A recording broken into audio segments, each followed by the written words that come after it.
मानव जब जोर लगाता है पत्थर पानी बन जाता है कौन विघ्न ऐसा जग में जो टिक सके मानव के मग में। खम ठोक ठेलता है जब नर पर्वत के जाते पांव उखड़, मानव जब जोर लगाता है पत्थर पानी बन जाता है। प्यारे मित्रों, आपका अपने ज्ञान प्रवाह चैनल सेंटर में आपका बहुत बहुत स्वागत है। अब हम स्टार्ट करते हैं संख्या पद्धति नंबर सिस्टम के भाग 3 पर चलते हैं, जिसमें हम जानेंगे कि जो संख्याएं हैं उनकी परिभाषाओं को और उदाहरण देते हुए आज हम ये जानेंगे कि जो क्रमागत संख्याएं होती हैं जिनके प्रारंभिक बिंदु 1 से लेकर किसी भी संख्या तक का योगफल निकालना और साथ ही साथ किसी भी बीच की संख्या जैसे कि 5 से लेकर 10 तक का योग निकालना या 5 से लेकर 5000 तक का योग निकालना, कैसे योग निकाला जाएगा, आज उस पर चर्चा करेंगे क्रमागत संख्याओं के योग पर। तो आपको पहले बता दें कि पूर्णांक किसे कहते हैं, पहले इन संख्याओं पर चर्चा कर लेते हैं, ये जानना अति आवश्यक होता है।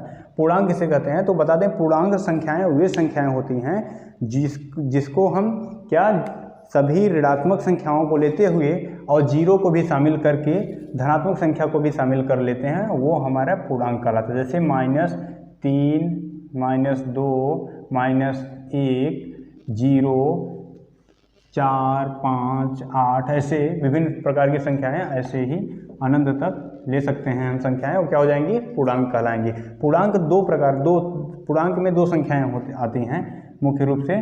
क्या क्या हो सकता है पूर्णांक में देखते हैं 3 संख्याएं आती हैं। पहले तो धन पूर्णांक को ले लेते हैं, धन पूर्णांक, फिर ऋण पूर्णांक और उसके बाद पूर्ण संख्या को ले लेते हैं, पूर्ण संख्या। देखिए, धन पूर्णांक के अंतर्गत एक जीरो को छोड़कर 1 से लेकर बाकी सभी संख्याएं जो धनात्मक होती चली जाएंगी वो सब हमारी संख्याएं धन पूर्णांक के अंतर्गत आती हैं। संख्याएं अनंत हो सकती हैं, ये सारी संख्याएं अनंत हो सकती हैं, ठीक। और धन पूर्णांक को प्रदर्शित किया जाता है आई लिखकर, उसके ऊपर धनायन का चिन्ह दे सकते हैं या फिर इसको यन से भी हम प्रदर्शित कर सकते हैं। अब उसके बाद अगर देखा जाए ऋण पूर्णांक संख्या को, तो ऋण पूर्णांक संख्याएं वे संख्याएं होती हैं जो कि ऋणात्मक में होती हैं, अनंत संख्याएं हो सकती हैं, ये संख्याएं अनंत हो सकती हैं, अनंत, -3, -2, -1 ऐसे ही विभिन्न प्रकार की संख्या हम ले सकते हैं जो कि ऋण पूर्णांक में शामिल किया जाएगा। ऋण पूर्णांक में शामिल संख्याओं को, ऋण पूर्णांक को हम कैसे प्रदर्शित करते हैं, -1 से ऋण पूर्णांक को प्रदर्शित किया जाता है। अब प्यारे मित्रों, पूर्ण संख्या को अगर देखा जाए, पूर्ण संख्या में क्या होता है कि इसमें जीरो को शामिल करते हुए सभी धनात्मक संख्याओं को शामिल कर लिया जाता है।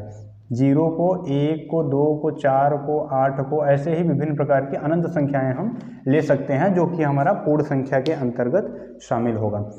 अब आते हैं प्यारे मित्रों, जो मेन इम्पॉर्टेंट क्वेश्चन है जो कि परीक्षा में आपको प्रश्न परेशान कर देता होगा या फिर आप उसको लेकर बहुत ही उलझन में होंगे, आज उस पर डिस्कस करते हैं हम। क्रमागत संख्याओं को आज उनके योग को हल करना, कैसे हल करना है उसको जानते हैं।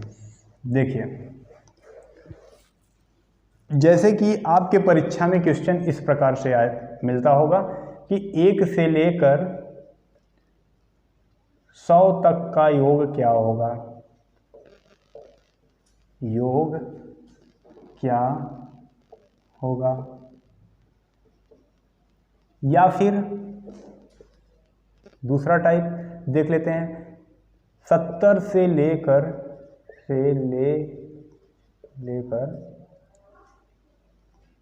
400 तक का योग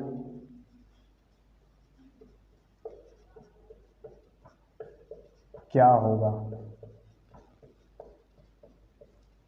देखिए प्यारे मित्रों, आपको बताएं कि अगर इस प्रकार के क्वेश्चन आ जाएंगे तो हम इसको अगर अपने दिमाग में ही विचार से ही आप सोचिएगा 1 से 100 तक का योग अगर आपको जोड़ना हो तो मुझे लगता है कि आपको बहुत समय लग जाएगा, करीब 15 मिनट 20 मिनट लग जाएगा, और कैलकुलेशन में भी आपको दुविधा होगी कि योग सही है या गलत, आप बताने में असमंजस में रहेंगे। और 70 से लेकर 400 ये तो और बड़ी संख्या हो गई। तो इस प्रकार के प्रश्नों को हल करने के लिए आपको परीक्षा के दृष्टिकोण से देखा जाए तो आपको परीक्षा में समय बहुत ही अमूल्य होता है, और परीक्षा में नहीं हर जगह अमूल्य है, लेकिन परीक्षा के दृष्टिकोण से इसको ऐसे अगर 1 से लेकर 10 तक या 1 से लेकर 5 तक की संख्या को योग करना होता है तो आसानी से कर लेते हैं हम, लेकिन यहाँ पे हम देख रहे हैं बहुत बड़ी संख्या है, इसके बीच योग ज्ञात करना बहुत पॉसिबल तो है, लेकिन इसको समय के अनुसार ज्ञात करना इम्पॉसिबल है, समय के अंदर रहते हुए ज्ञात करना इम्पॉसिबल है, इसलिए परीक्षा की दृष्टि से इसको सॉल्व करना इम्पॉर्टेंट होता है। तो जैसे देखिए इसके लिए फार्मूला है क्रमागत संख्याओं का योग बराबर n ब्रैकेट में n प्लस 1 बटे में 2 कर देते हैं। तो क्रमागत संख्या को ज्ञात करने के लिए ये फार्मूला यूज करते हैं। अब देखिएगा जैसे कि यहाँ पे तो बड़ी संख्या में है, आप अपने अंतर्मन में भी इस सवाल को कर सकें, इसलिए हम एक छोटी संख्या लेते हैं जो कि आप जोड़ सकते हो, जिसको आसानी से जोड़ सकते हो वो संख्या लेते हैं। जैसे कि हमने कहा 1 से लेकर 10 तक का योग क्या होगा, तो आप बताएंगे 1 plus 2 plus 3 plus 4 plus 5 plus 6 plus 7 plus 8 plus 9 plus 10, ऐसे ऐड करेंगे तब आपको ज्ञात होगा। अब देखिए पहले हम ऐसे ऐड करके ज्ञात कर लेते हैं, क्योंकि हमें ये चेक करना है कि ये फार्मूला क्या सही है या ऐसे ही है। तो ऐसे इसको चेक कर लेते हैं पहले। तो 1 2 3 3 6 4 10 5 15, 15 में 6 जुड़ा 21, 7 28, 28 8 36, 36 में 9 45, 45 10 55, 55 इसका योग आया। अब इस संख्या को हम किस पे रखते हैं, फार्मूले की सहायता से करते हैं। तो हमें कितने तक का योग ज्ञात करना है, 1 से लेकर 10 तक का योग ज्ञात करना है। तो ये जो 10 वाली संख्या है इसको हम क्या मान लेंगे, n मान लेंगे, n बराबर 10। ये दूसरी नंबर जो डिजिट दिया हुआ है इसके बराबर 10 n के बराबर 10 मानेंगे। तो इसको अब रखते हैं फार्मूले में। फार्मूला क्या था, n ब्रैकेट में n प्लस 1 अपॉन 2। तो इसको हल करते हैं तो क्या हो जाएगा, n ब्रैकेट में n की जगह क्या रखना था, मुझे 10 रखना था, तो 10 रखेंगे, 10 प्लस ब्रैकेट में 10 प्लस 1 रख देंगे और बटे में 2 कर देंगे। अब इसको सॉल्व करते हैं, 2 पंचे 10, 5 हुआ। अब उसके बाद 10 में 1 जुड़ेगा 11 हो जाएगा, 11 में 5 का गुणा करेंगे कितना हो जाएगा, 11 पच्चे 55। ठीक, आपका कितना आ जाएगा योगफल 55। जैसा कि यहाँ पे भी हमने ऐड किया था तो 55 आया था। तो ऐसे ही यहाँ पे फार्मूला इससे सिद्ध होता है कि वेरीफाई कर सकते हैं हम कि ये हमारा फार्मूला अति उत्तम है। अब इसको हम इस सवाल पे रखेंगे। ऐसे अगर 10 तक 12 तक 15 तक 20 तक संख्याएं देंगी तो आसानी से हम ऐसे ऐड कर सकते थे, लेकिन अगर बड़ी संख्या में ऐड करना हो जैसे यहाँ पे देखने को मिल रहा है, ऐसे ऐड करना हो तो उस क्वेश्चन को करने के लिए हम इसका मदद लेंगे। तो देखिए इसी से अब हम ये 2 क्वेश्चन हल करते हैं। कैसे हल करना है आइए जान लेते हैं इसको कैसे करना है। जैसे पहले प्रश्न के लिए हम करते हैं 1 से 100 तक का योग पूछा हुआ है, 1 से लेकर 100 तक का योग हमें निकालना है। तो लिखेंगे क्या, फार्मूला वही था, 1 से 100 तक का योग निकालने के लिए n ब्रैकेट में n प्लस 1 के बटे में 2 कर देंगे। n की जगह मुझे क्या ले लेना है, मैंने बताया था n वही लेंगे जो दूसरी डिजिट दिया रहेगा। तो n बराबर 100 लेना है, तो 100 ब्रैकेट में 100 प्लस 1 ब्रैकेट बंद के बटे में 2 कर देंगे। इसको डिवाइड करेंगे कितना हो जाएगा हमारा 50 आ जाएगा। अब 100 में 1 जुड़ेगा कितना हो जाएगा 101।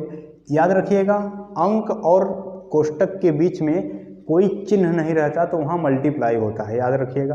तो ये क्या हो जाएगा, यहाँ मल्टीप्लाई करना है 50 में 100 में 1 जुड़ेगा 101 हो जाएगा, 101 का मल्टीप्लाई करेंगे तो कितना आ जाएगा हमारा 50 × 1 = 50 कहीं 0 हाथ में आया 5, 50 में 0 से मल्टीप्लाई करेंगे 0 होगा, 5 हासिल था 5 उतार देंगे और 50 1 का 50 यानी 5050 हमारा योगफल आ जाएगा। कितने तक का योग आएगा हमारा?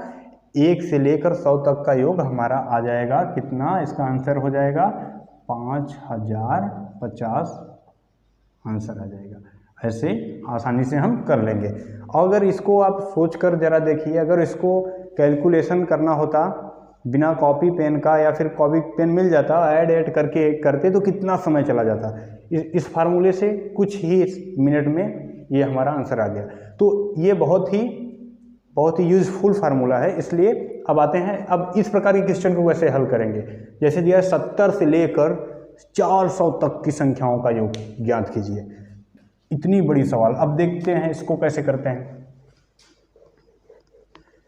70 से लेकर 400 तक की संख्याओं का योगफल ज्ञात करना है। तो सबसे पहले क्या करते हैं, जैसे 70 से लेकर 400 तक की संख्या ज्ञात करनी है तो हम 401 से लेकर 400 तक की संख्या का योग क्यों ना ज्ञात कर लें। ज्ञात करने के बाद क्या करेंगे, ये 70 से लेकर बोला है तो 70 से 1 कम कर देंगे, क्योंकि 70 400 वाले में शामिल हो जाएगा, इसलिए 70 से 1 कम 69 हो जाएगा। 69 तक का योग, 1 से लेकर 69 तक का योग निकाल कर उसमें से घटा देंगे। किसमें से? 1 से लेकर 400 तक के योग में से घटा देंगे। जैसे हमने कहा कि 1 से लेकर 400 तक का योग पहले निकालेंगे, ठीक। योग निकालने के बाद और उसमें से कितना घटाना है, 1 से लेकर 69 तक का योग घटा देंगे, ठीक। ये 400 तक का योग निकालेंगे पहले, फिर 400 तक का योग निकलने के बाद हम 1 से लेकर 69 तक का योग निकाल लेंगे, फिर जितना होगा उसमें 400 में से घटाएंगे। तो देखिए 70 दिया रहेगा, जितने का दिया रहेगा उसमें से 1 माइनस कर देंगे, फिर उसमें से घटाएंगे तो क्या हो जाएगा, 1 में इसमें माइनस होगा 69 हो जाएगा। तो निकालते हैं 400 तक का योग। क्या फार्मूला था, वही फार्मूला दोनों में यूज करेंगे, इसलिए यहाँ लिखते हैं n ब्रैकेट में, क्या फार्मूला था, n ब्रैकेट में n प्लस 1 के बटे में 2 करना है। तो एक तरफ हम इधर बना लेते हैं, कितने तक का हमें ज्ञात करना है, 400 तक का। यहाँ 1 से लेकर इधर 400 तक का ज्ञात करते हैं। तो n की जगह क्या रखेंगे, इधर n बराबर हमारा 400 होगा, क्योंकि हम 400 तक का ज्ञात कर रहे हैं इधर। तो n की जगह 400 रखेंगे तो क्या फार्मूला था, n की जगह हमें यहाँ 400 रखेंगे तो ये हो जाएगा 400 और ब्रैकेट में फिर 400 प्लस 1 दिया है तो प्लस 1 के बटे में 2 है तो 2 कर देंगे। 2 से इसको विभाजित करेंगे 200 आ जाएगा, 400 को डिवाइड करेंगे और 400 में 1 जुड़ेगा 401, यानी 200 में 401 से अब गुणा लगाएंगे तो क्या हो जाएगा, 200 में 1 का गुणा होगा, 200 1 का 200 कहीं 0 हाथ में आएगा 20, 200 में फिर 0 से गुणा होगा तो 0 ही होगा और 20 का 1 0 उतार देंगे, 2 हासिल बचा हमारा। अब फिर 200 में 4 का मल्टीप्लाई करेंगे तो 800 हो जाएगा, 800 में 2 हासिल था हमारा, वो जोड़ देंगे 802, कितना 802 हो जाएगा, यानी हमारा आ जाएगा आंसर 802 लिख देंगे यहाँ। 1 मिनट,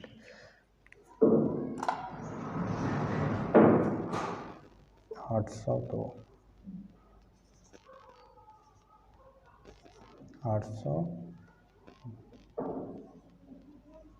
यानी 80,200 हमारा आएगा आंसर। 200 में 1 का गुणा हुआ, 0 हाथ में आया 20, 200 में फिर 0 से गुणा हुआ, फिर 20 वो हाथ में जो था उसका 0 उतर गया, 2 हासिल बचा इस बार, फिर 200, आइए गुणा कर लेते हैं इसको ताकि कोई असमंजस ना हो। 200 में 401 का मल्टीप्लाई करना है तो हमारा 200 आएगा, 1 का मल्टीप्लाई होगा, कट पीट करेंगे क्रॉस करके, फिर ट्रिपल अंक का 008 कितना हो जाएगा, 00208। जी हाँ बिल्कुल सही है। कितना आया था हमारा, 80,200 आएगा और यही सही है, 80,200, ध्यान रखिएगा। इसको लिख देते हैं हम 80,200। ठीक, अब इधर देख लेते हैं। इधर वाला हमें ज्ञात करना है कितने तक का, 1 से 69 तक का योग। 1 से 69 तक का योग तो कितना हो जाएगा देखते हैं। यन ब्रैकेट में वही फार्मूला, यन की जगह यहाँ पे क्या रखना है, मुझे 69 रखना है हमको। तो यन की जगह 69 रखेंगे, कितना हो जाएगा, यन की जगह 69 रखते हैं। 69 ब्रैकेट में 69 प्लस 1, यन प्लस 1 है यानी 69 प्लस 1 हो जाएगा, क्योंकि यन की जगह 69 रखना है। और बटे में 2, 69 में जुड़ेगा 70 यानी 69 गुणे 70 बटे 2 होगा। 2 से 70 डिवाइड होगा, 35 आएगा। अब 35 में 69 का गुणा लगाएंगे, 69 में 35 का गुणा करते हैं। 9 बचे 5 9 45 के 5 हाथ में आया 4, 5 छक्का 30, 4 34 के 4 34 पूरा लिख देंगे और क्रॉस करेंगे। 3 9 27 के 7 हाथ 27 के 7 हाथ में आया 2 और 3 छक्का 18 2 हासिल 20 ऐड कर देंगे। 5 7 4 11 हाथ में आया 1, 3 1 हाथ में जो 4 2 2415 कितना आया हमारा, 2415 आया। अब क्या करेंगे, जैसा कि हमने बताया था 1 से लेकर 400 तक का योग जितना आया है उसमें से ये 1 से लेकर 69 तक का योग घटा देंगे तो हमारा 70 से लेकर 400 तक का योग बचेगा। तो देखिए घटाते हैं, इसमें से 2415 घटाना है, तो 2415 ऐसे लिखकर घटाएंगे। 5 ये बचेगा हमारा 8, 11 में से 4 जाएगा 7 आपका, ये 9 में से 2 जाएगा 7 हो जाएगा, ये आपका 7 हो जाएगा, यानी आ जाएगा आपका 77,785 आंसर आ जाएगा। आंसर लिखेंगे हम 77,785। इस प्रकार से प्यारे मित्रों हमें आंसर हमारा मिल जाएगा और इसमें कुछ ही मिनट में हम प्रश्न को आसानी से इस तरह से हल कर लेंगे। सबसे पहले क्या करना है, ऐसे प्रश्नों में जो कि जिसका प्रारंभिक बिंदु एक ना हो तो वहाँ से और बड़ी भी संख्या हो, चाहे जितनी बड़ी संख्या हो, इसको आसानी से ऐसे करेंगे। क्या करेंगे, अगर प्रारंभिक बिंदु 1 नहीं है तो 1 से हम पहले जो बिंदु दूसरा बिंदु दिए दूसरा अंक दिया है 400 तक का योग निकालेंगे। जितना आएगा उसमें क्या करना है, फिर योग निकालना पड़ेगा एक इसमें से कम करके, यानी 69 तक का, 1 से लेकर 69 तक का योग निकालेंगे। अब जो आएगा 1 से 69 तक का योग, उसमें से 400 वाले योग में से 1 से 69 तक वाले का योग घटा देंगे तो हमारा कितना बचेगा, 70 से लेकर 400 तक का योग आसानी से प्राप्त हो जाएगा इस प्रकार से। और फार्मूला हमारा यही रहेगा, यन ब्रैकेट में यन प्लस 1 बटे में 2 करके हम आसानी से हल कर लेंगे। उम्मीद है आपको ये ट्रिक समझ में आया होगा और अच्छा लगा होगा। प्यारे मित्रों, इसी के साथ आज के लिए इतना ही काफ़ी है और बहुत बहुत धन्यवाद। जय हिंद, जय भारत, वंदे मातरम।